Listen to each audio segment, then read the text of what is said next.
Hello, welcome back. Thank you so much for being here today. I hope you've had a fab week wherever you are. Now, for us, this week has just been about getting back into routine. Last week it was half term, we had the bank holiday, and now the kids are back into school. And it's quite nice, that feeling of routine. Although my eldest is currently doing his GCSEs, and that's something that's going on, but he does seem to be remarkably chill about it, which is great. And the end is definitely nearly in sight because he finishes on the 15th of June. And I know that a lot of you have got kids doing exams at the moment. So definitely sending you good vibes, positive vibes. And I don't know, when I think back to me doing them, the thing I was most excited about was this long holiday that we had coming up afterwards. But I'm sure that yours are really focused on the actual exams themselves. Now, to today's episode, and what I want to talk to you about does link back to an episode I did a little while ago. And it was one about having 10 habits, or the 10 habits of people who lost weight and then actually keep it off. And it came from a study from the National Weight Control Registry, which started back in 1994 and now has more than 10,000 people in it. And the thing that I really love about that study is that it's huge. There are thousands of people in it. But the main thing is that they're not all following one diet. There's no prescribed diet there.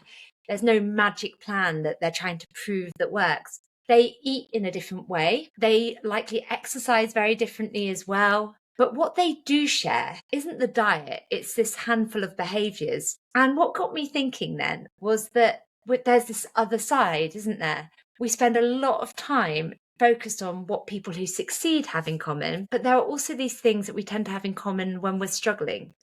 And I know this for a fact because for years and years, I lived in this feeling of always feeling like I was on a diet. And that felt pretty miserable because I felt like I was trying really, really, really hard and getting nowhere. Now I can see some of the issues now, but at the time it felt really demoralizing. That constant thinking about food, constantly feeling like I should be doing better, constantly wondering what I was doing wrong.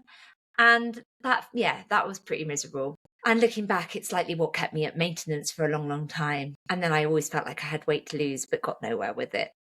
But the thing is, when I look back now, I can be a bit kinder to myself and see that it wasn't that I lacked effort. If anything, I was trying too hard, very, very hard.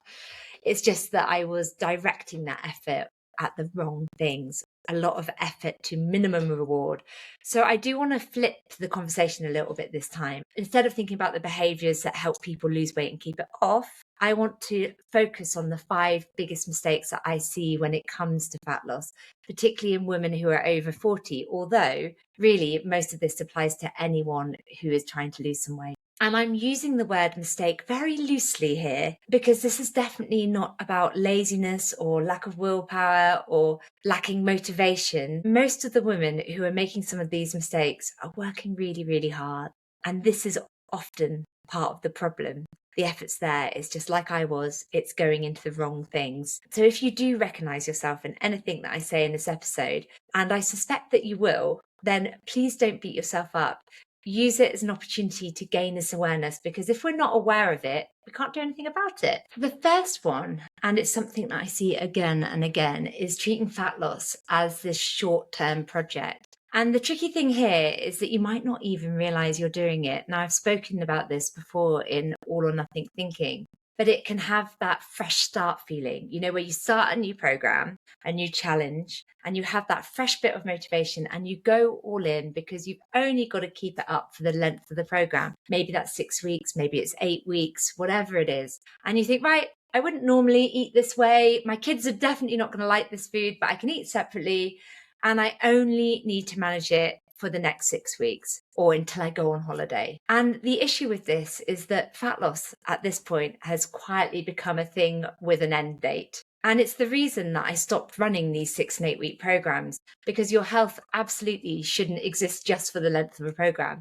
But I did used to see it all the time. When I worked on the 6-week program, people could choose to stay afterwards to get the habits, keep the habits, but often people wouldn't. And they'd join for 6 weeks, they'd lose a decent chunk of weight, and then they'd leave.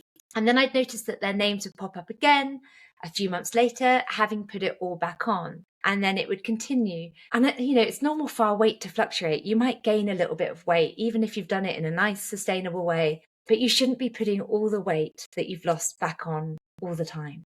And you might find this bit harder because I think what can happen is that when I say to people, you can do it in a calmer, more flexible way, that can sound like to you that you're agreeing to do it slower and you don't want to do it slower. And then if you do start with that flexibility, you can feel like you're not trying hard enough. And I do understand this because we've done these other approaches for so long that we feel like that's what dieting has to look like. But this isn't what the research is telling us. It's showing us again and again and again that a flexible approach actually works better, especially long term. And by flexible, I just mean you had the biscuit and it's fine to carry on as normal. You had a meal out and you just get back into routine the next day. You do that instead of the strict version where one biscuit means that you've written everything off, or a bit of cake means that you've messed up and you might as well just have the whole packet and start again another time. That is the all or nothing version, and it's the one that's tied to overeating and to the losing and gaining it cycle, or the yo-yo cycle that we talk about. Now, what I see with my members is that when they approach it in this calmer way and they're following the method, the difference isn't that they just lose weight, it's that they feel better while it's happening because they're managing to make it fit with their life and they're not having to give everything up in order to achieve their goals. They're not lying awake thinking about food or fixated on when they're going to get to the end of the diet. And there's actually a member of mine who started at the beginning of May for the reset. And then a couple of weeks in, she put down her win saying that she'd lost weight. And the best bit is that she hadn't given up, because normally 2 weeks in was the point where she'd give up because she'd eaten chocolate and clearly she'd messed up and feel like she'd completely blown it. But she hadn't. She'd known that that was something that she could do in a less often, more enjoyable sort of way. And then she'd also still lost weight while eating the chocolate, which was nice for her.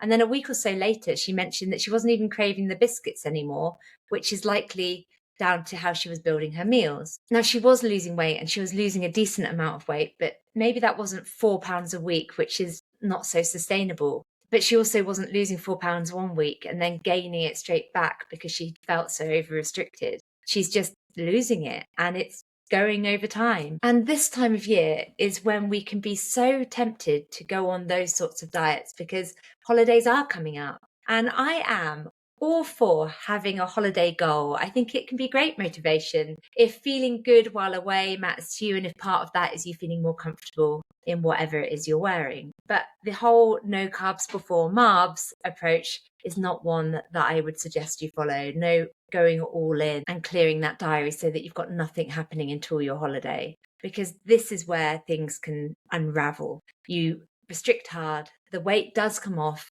you think, great, tick to box, feeling good. And then you get to the airport or on the plane, you're on holiday now, the wine is out, you're eating things that you'd never normally eaten, and you've truly gone straight back out the other side. And you're feeling puffy and bloated and sluggish. And you're not feeling comfortable in those things that you're excited about wearing because you've eaten so differently. And I want to be clear here, what we're talking about here, that won't be body fat.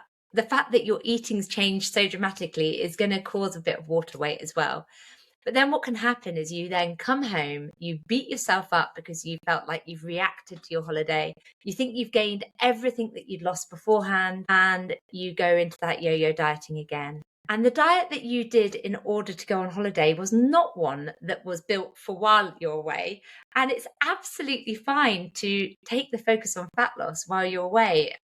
I definitely wouldn't want to be constantly thinking about a diet on holiday. But you can be not focusing on fat loss and not giving up at the same time, because there might be 1 or 2 habits that you can keep ticking away on while you're on holiday so that you don't completely undo everything. And that's why it's so important that we have this bit of flexibility. You want habits that can survive a holiday, a weekend away, a birthday, that rubbish week at work.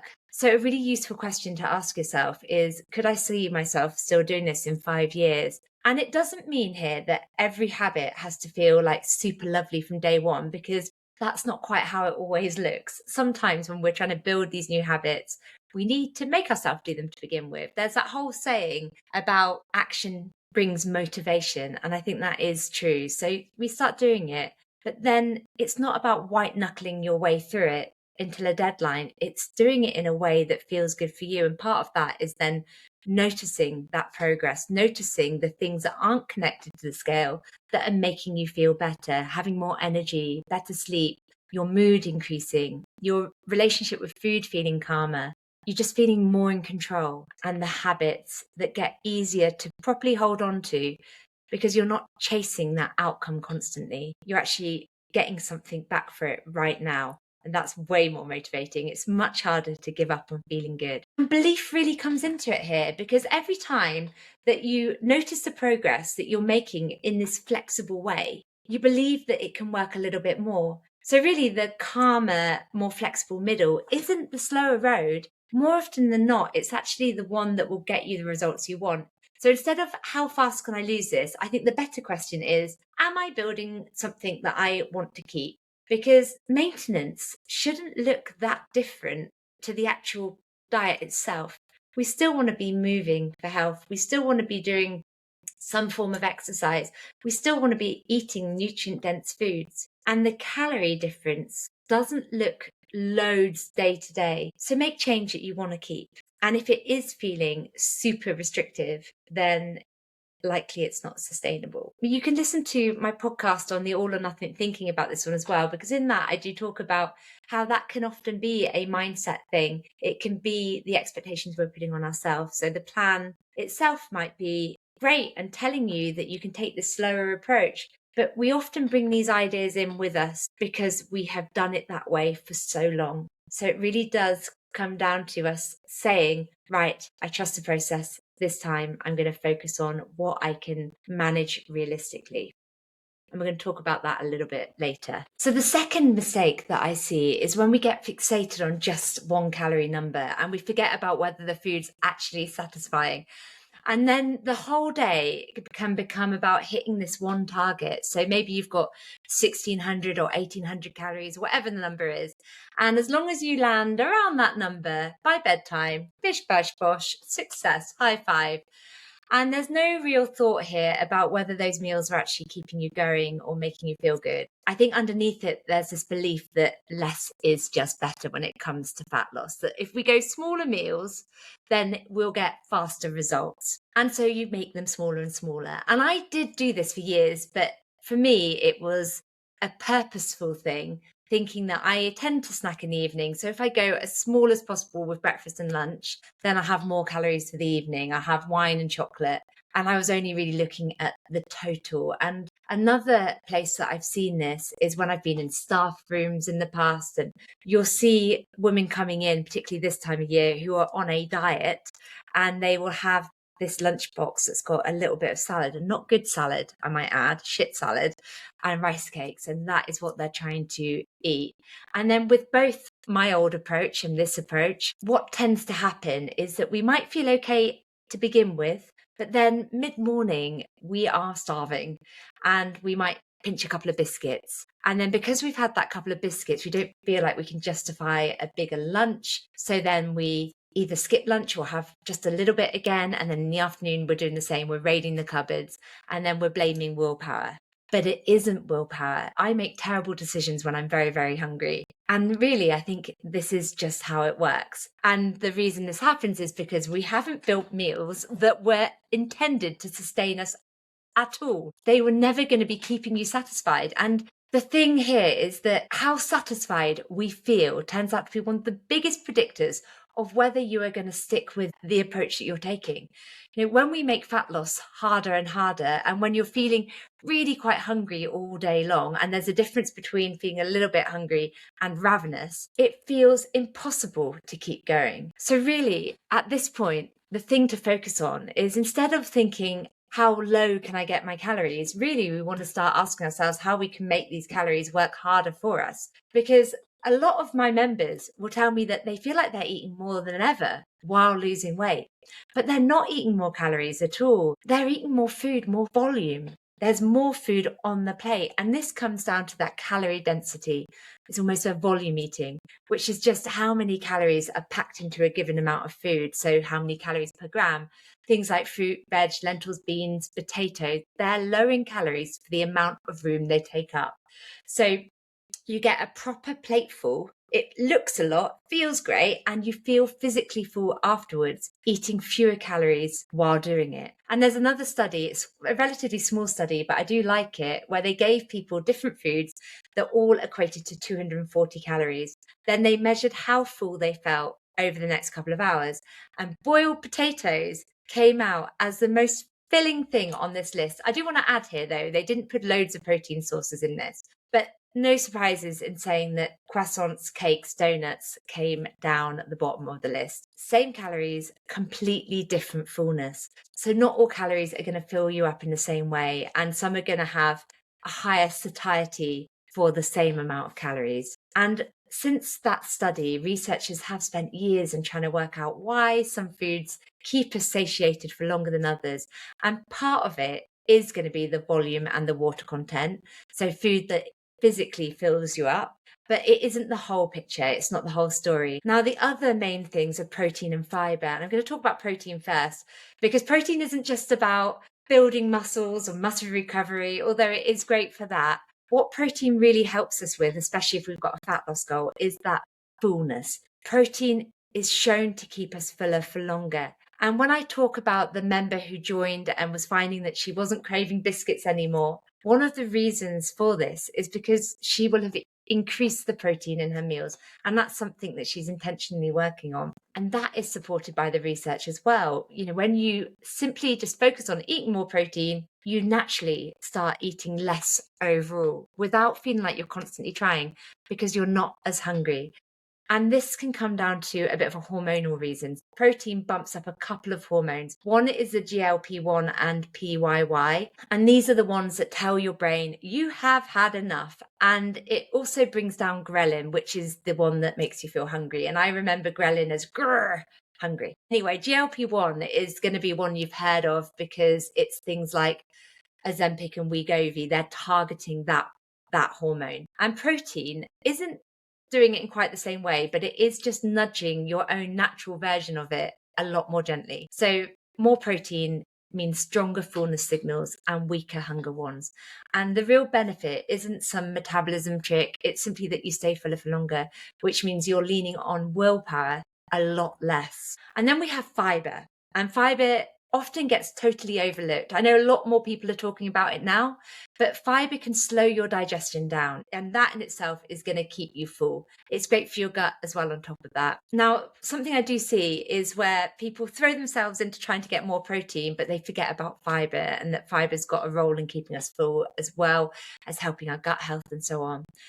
And I was thinking about fiber recently because I will often say, if you want to have cake, less often more enjoyable. Let's not try and ruin cake by trying to make it healthy. But if you are wanting to have something a bit sweeter more regularly, then there is an argument for increasing the fiber in those, because a higher fiber option, for example, like a higher fiber cookie with plenty of oats and so on, is going to feel more satisfying, and you're less likely to keep going back for more at that point.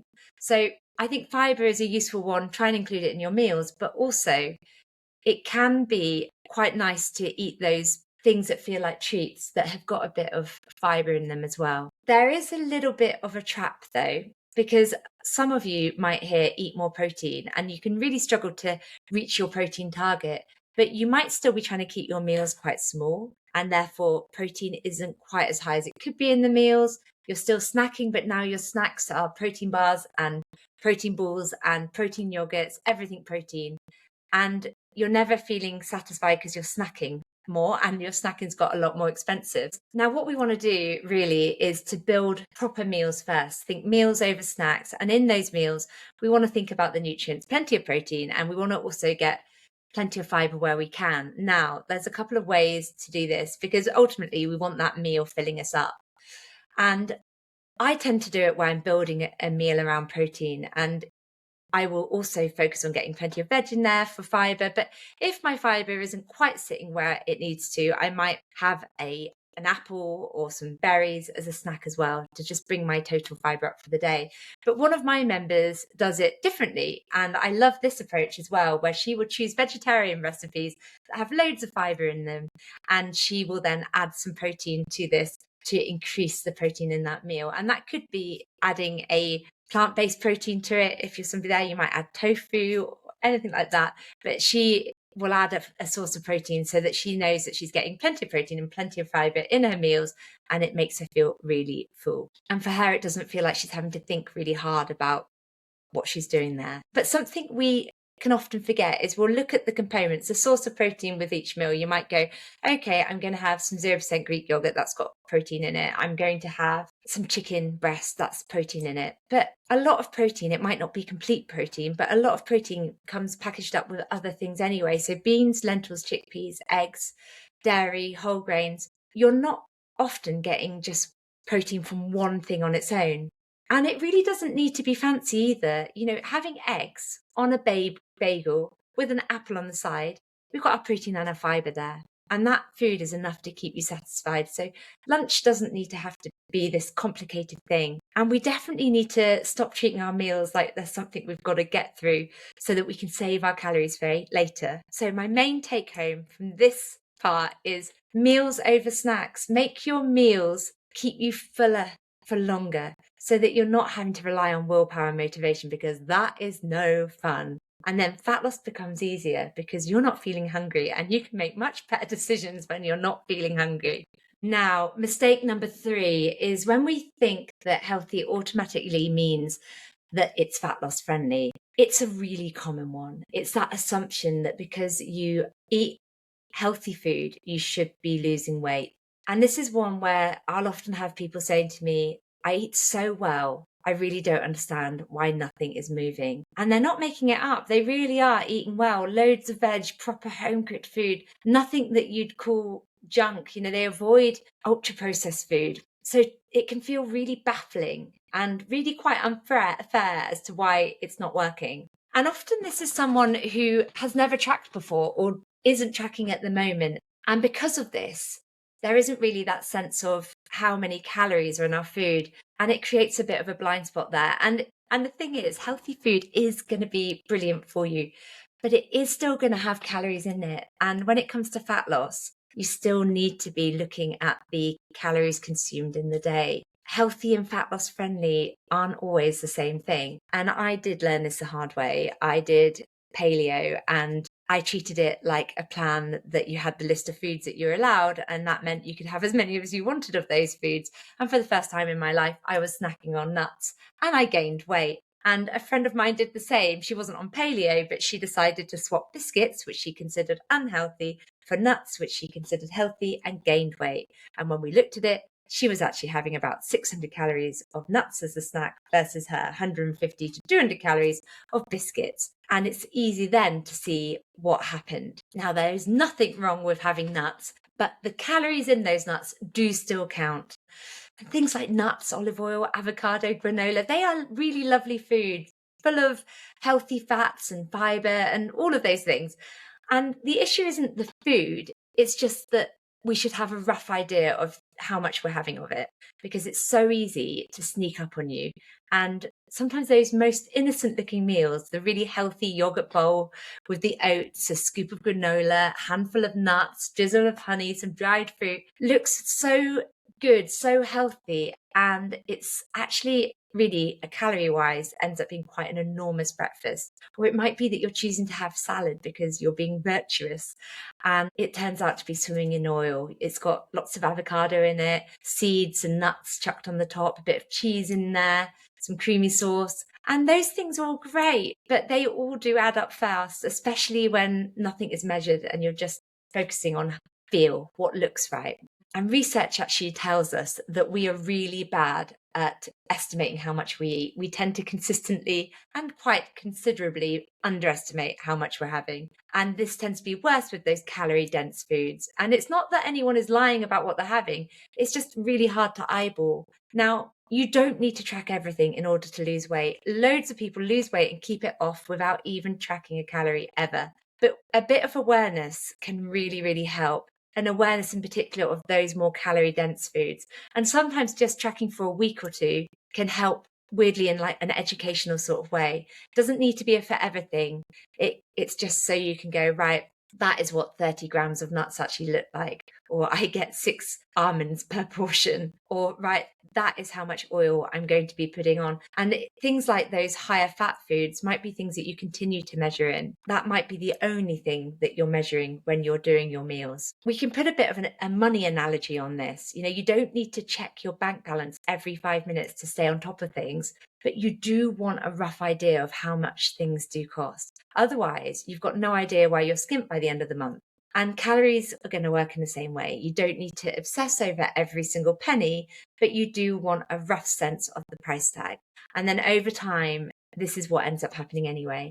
You do stop needing to weigh and measure because you've got a feel of what a portion looks like.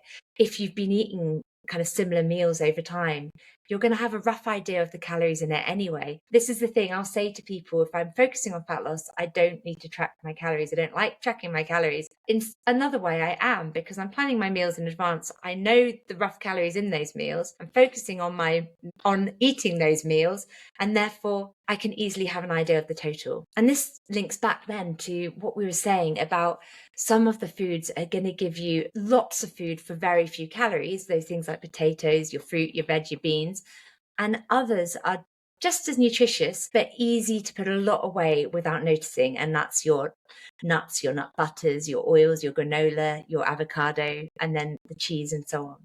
And it's not that any of these are good or bad. It's just handy to know which is which, because you want to try and fill your plate up with more of one that's going to look like a lot. So instead of asking, is this healthy? You could ask, how much of this am I actually having? And is this the kind of thing that's going to keep me full? Healthy food absolutely has a place in fat loss. And I'm definitely not suggesting for a second that you cut any of it out. I just think that we need an awareness on portion sizes when we're thinking about those more calorie dense foods. So it's creating that awareness without it becoming an obsession. Now, mistake number 4 is thinking that more is always better. And here it's more workouts, more cardio, more steps, just more effort across the board, really.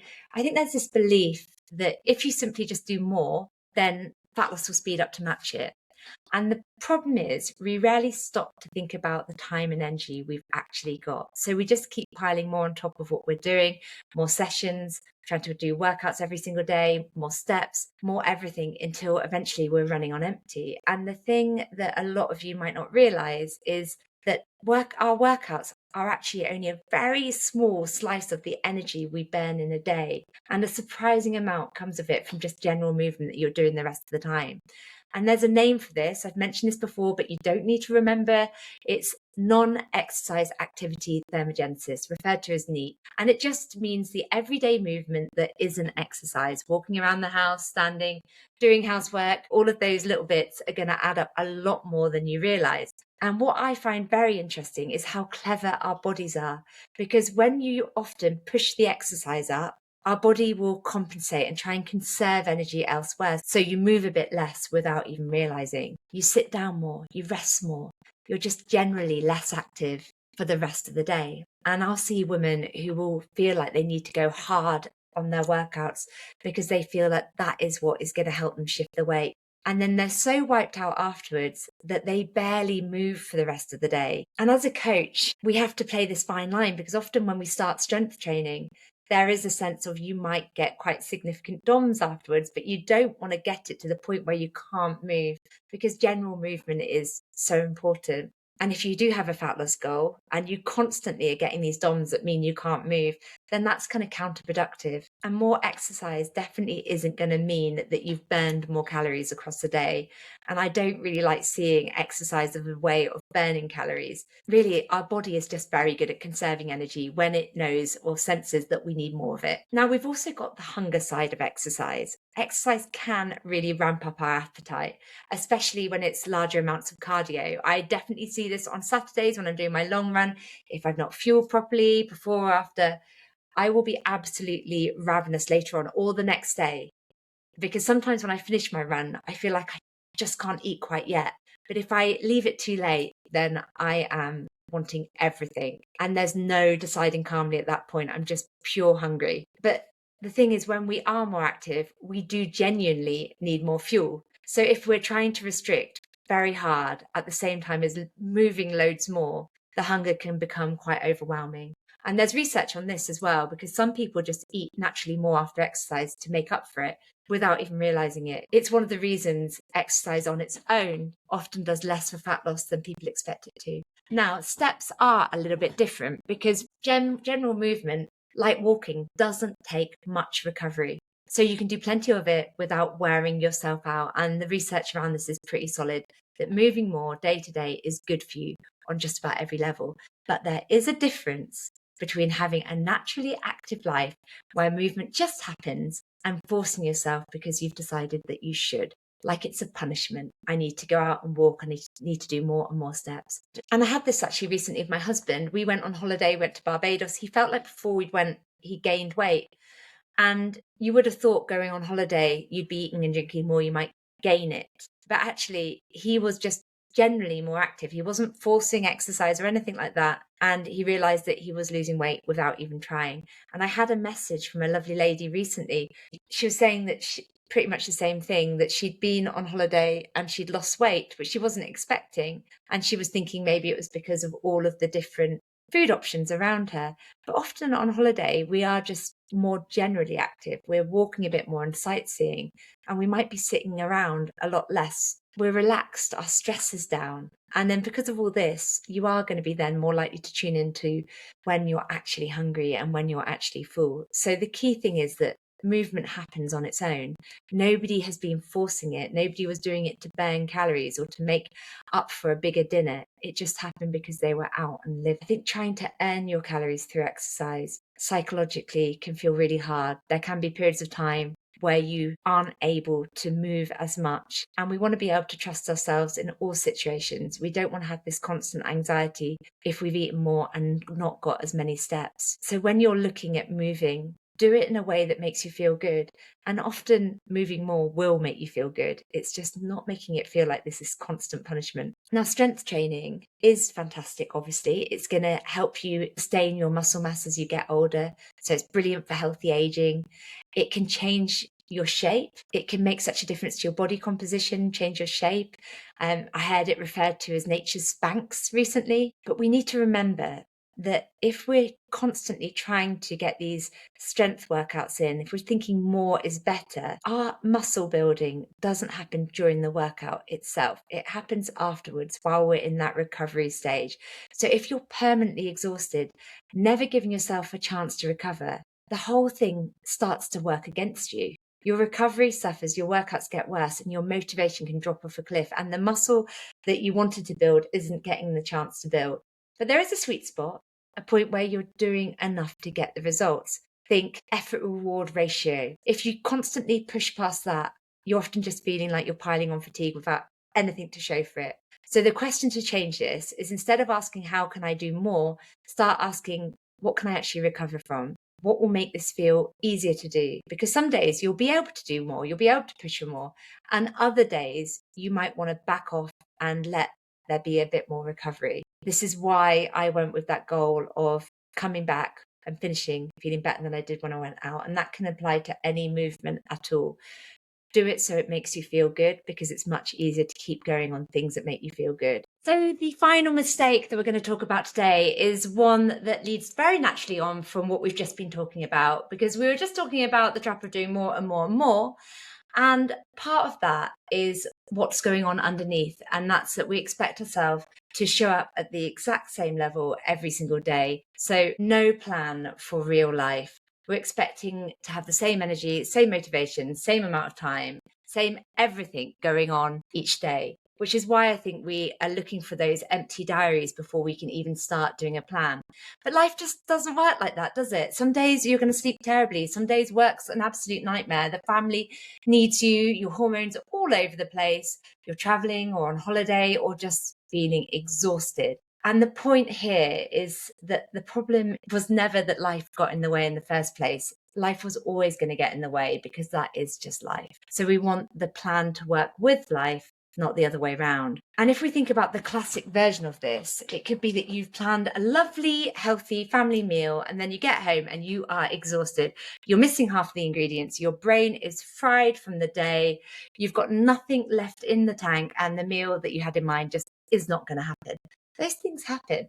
But what we then tend to do at this point is we then feel like we failed, and we'll grab whatever is quickest and easiest, maybe a takeaway or something from the freezer that isn't perhaps optimal. And you tell yourself that you'll start again on Monday or another day, that once again, life has got in the way. But the thing is, fat loss almost never falls apart because of one meal or one harder day. It falls apart because we don't have a clue what to do when our original plan goes out the window. And there's some really useful research on this, and it's something called implementation intentions, which sounds way more complicated than it actually is.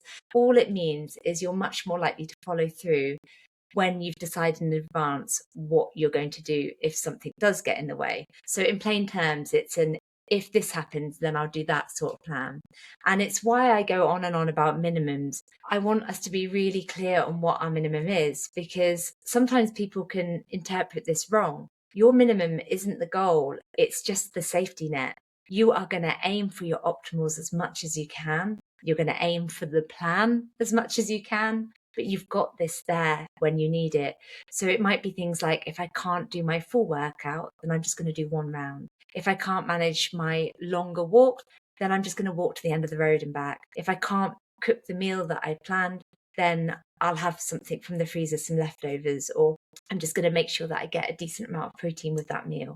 The power in this is that you've got something in mind before you need it. And that might be that you don't know you're going to feel like that, but you already have an awareness of what you can do if you do. But when we've made these choices, when we're thinking clearly, it really helps. And one of my members actually showed this very beautifully, unintentionally recently. She posted her 3 wins for the day, and she'd done on her wins an upper body workout. She'd hit 10,000 steps. She said her nutrition was bang on, and she'd got some lesson prep done for the following day, and even had breakfast prep for the morning. We do 3 wins, but she had 5 that day. So it was a great day. And then she looked ahead for tomorrow, and she knew it was going to be busier. And she decided right there and then that tomorrow would be a minimums day. If she managed more, great. If not, then the minimums would be enough. She had those to fall back on. And what I love about it is that she did adjust those expectations before the day had even begun. She was realistic about what she could manage. There was no guilt waiting for her, no sense of having failed, no impossible standard to fall short of. Often we can be upset for not achieving things that were completely unrealistic anyway. And she took that guilt away in advance. And the best thing about it is that then if you do manage more than you expected, it feels like a win suddenly instead of a loss. And fat loss really does start to feel so much easier when you stop expecting yourself to perform at the exact same level every single day. Some days you will be able to push for more, and some days you might well need to go to those minimums. And they both count, they both serve a purpose, they're both going to keep you moving forward. This works with food as well. Sometimes your appetite is going to be higher, some days you'll be busier, more active, you might be more stressed, and expecting every single day to look identical here is never realistic. And that's why the if and then can help with food too. So if I can't track my calories today, then I'm just going to make sure that I'm getting my protein in, getting some fruit and veg in. I might focus on protein at breakfast. It's really thinking about the habits that are going to matter most and then counting it as a good day. And with workouts, you might not be able to do your normal workout that week. You might be away and you're still focused on getting that movement in, some walking in, doing what you can rather than mourning what you can't. And if you know that tomorrow is going to be busy, then is there anything you can do to make it easier? This is where you can fall back on a minimum that is perhaps prepping your breakfast when you know the morning's going to be busy, or doing one thing each evening to make tomorrow easier. And I love that one because it can be super small. It can be prepping breakfast. It can be getting something ready for lunch, getting some workout clothes ready. It can be getting to bed at a decent time, putting your phone on charge, switching off. Anything that you can do that will make your morning easier means that you'll wake up feeling like you're already in control of the day. And there's good research behind all of this. When your habits can flex and adapt to whatever is going on in life, you're far more likely to stick with them. And if we put this really simply, the plans that bend are the ones that last. It's why our focus is on making it work with life. I want you to accept right from the start that you're not going to be aiming for optimal every day. Allow yourself permission to go to those minimums. The goal is never a perfect plan. The goal is a version of your plan that still works when real life turns up, because it always will. But the aim isn't going to be doing those minimums consistently. It's going to know that the minimums keep you going, but you're pushing for more as much as you can. The women who are most successful are not the ones who have never had hard days. They're the ones who know what to do when those sorts of days arrive. It doesn't throw everything up in this big mess. And there we have it, the 5 biggest mistakes that I see when it comes to fat loss. And if you've sat through that and going, oh, that's me, oh, that's me too, and that one's definitely me, I really don't want you taking that as a list of all the ways that you're getting it wrong. We can learn from all of this. And it's likely that the reason it's felt so hard is because your brain is full, you've got so much going on. It isn't a willpower issue. If you are making those mistakes, you're likely the ones that are trying hardest. I know that was definitely true for me. And if I think about the women that I've worked with, the ones that have had these sorts of things going on, these rigid rules, they are the ones that have been trying really, really hard. And we have to rework that kind of mindset and belief and have you trusting the process again. Because the answer is almost never to try harder. It's usually to do things a bit differently and be a bit kinder to yourself while you're there. So this is a much calmer and quieter version of fat loss than that all or nothing approach that we've been sold in the past. The fact that you can eat in the way that actually fills you up, you can move in the way that you can recover from, you can have a plan that can flex with your life instead of one that falls apart when something goes wrong. None of this is you settling for less. It's you finally working with yourself, with your own time, your own energy and your own needs. You don't need to go away and fix all of these by tomorrow either. That would be a bit all or nothing of us, wouldn't it? Just see if there's something there that you resonated with the most, and see if you can start focusing on little mindset shifts. And of course, if you do feel like you need some support with this is what we do inside the Ruth MacFit membership. And we would love to have you with us. You can find more info. I'm going to put a little link to a document that has a real walkthrough of what is involved in the membership. And then you can ask me any questions from there, or you can head to ruthmacfit.com to sign up. Finally, if you've enjoyed this episode and you don't want to miss the next one, do make sure that you subscribe, maybe give it a 5-star review so that you are first to know when the next episode goes out. Until next time, goodbye.